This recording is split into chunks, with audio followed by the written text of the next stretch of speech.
Girlfriend demanded an apology to her guy Bestie after I upset him. I obliged, headed to his place, and dropped this bombshell right in front of his spouse. They thought they had me, my girlfriend demanding I grovel. Her best friend sitting back, waiting for me to beg for forgiveness. The pressure was intense, so I decided to play their game, but with one devastating new rule: absolute brutal honesty. I walked into his house, saw his wife standing right there, and I dropped the bombshell they never thought I'd use, turning their little power play into a life-altering confession. Hey, story lover. Welcome to the Narrative Hub, Reddit Stories. Believe me, this adventure gets wild, but it's only epic with you. Seriously, you make this possible. Want more stories? Greater adventure? Smash subscribe right now. Smash like. Comment below. Let's go. My girlfriend, Linda Baker, called it the incident. I called it the snapping point. It happened at her birthday dinner. The whole night I had to watch her and her guy bestie, Brian Martin, wrapped up in their own little world. The constant texting, the inside jokes, the way he'd touch her arm, it was all there, right in front of me, right in front of everyone. I'd been swallowing it for months, playing the cool boyfriend while this guy actively disrespected my relationship. But that night, he pushed it. He raised his glass for a toast. To Linda, he'd slurred, his eyes locked on her, the one that got away. But thankfully, never too far. The table got quiet. Linda just laughed and playfully swatted his shoulder. That's when I felt something in me crack. Later, when I found him alone by the bar, I didn't hold back. I told him exactly what I thought of his little performance, how he was a snake, and how he needed to back off. I wasn't quiet. He, of course, played the victim. He got upset. Linda's party was ruined. And it was all my fault. The fight in the car on the way home was nuclear. You humiliated me, Adam. Linda screamed, her face pale with rage. He humiliated me! He's actively trying to break us up, and you just let him. He's my best friend! She shot back. He was just joking. You're so jealous you can't stand that I have a history with someone else. That's when she gave me the ultimatum.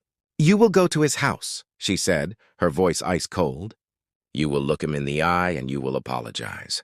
Or we are done.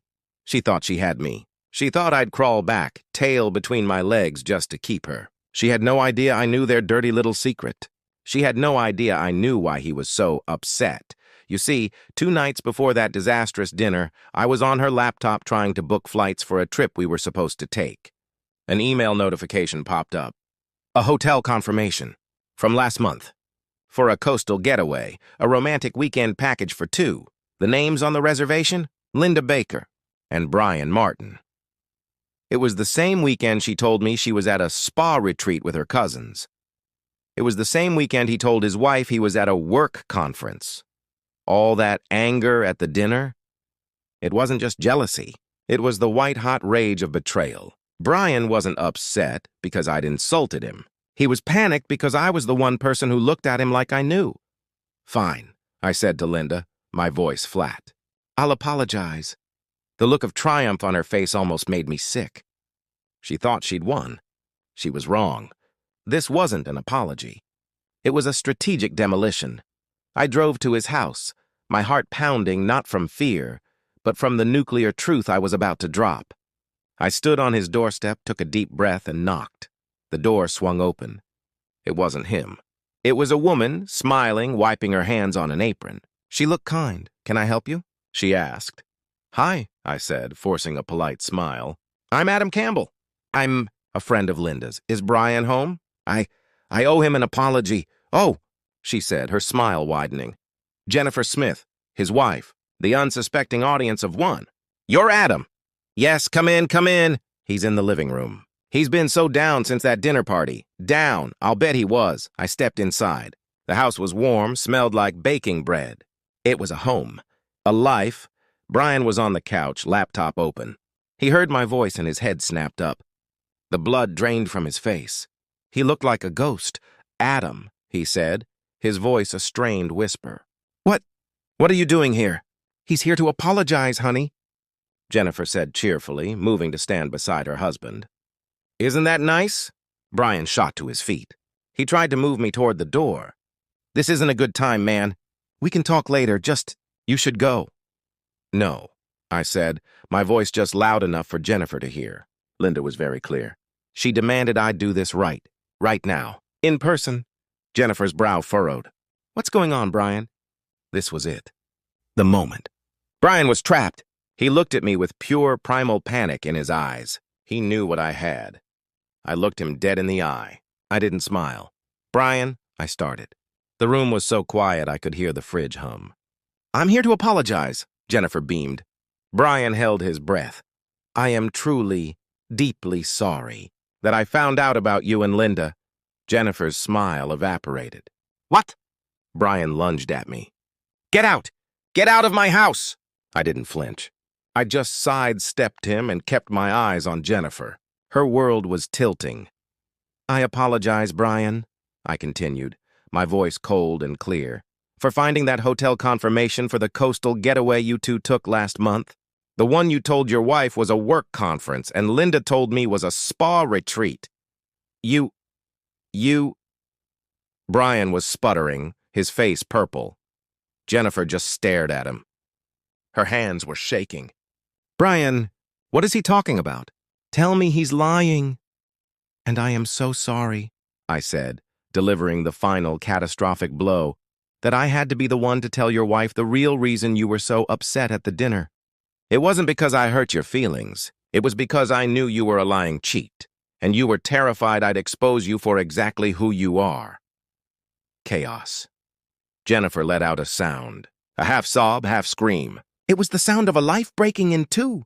You! She shrieked, but not at me. She turned on Brian. I didn't stay for the rest. I didn't need to. My apology, I said to the wreckage.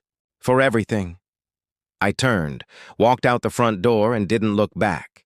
The sounds of shattering glass and weeping followed me down the driveway.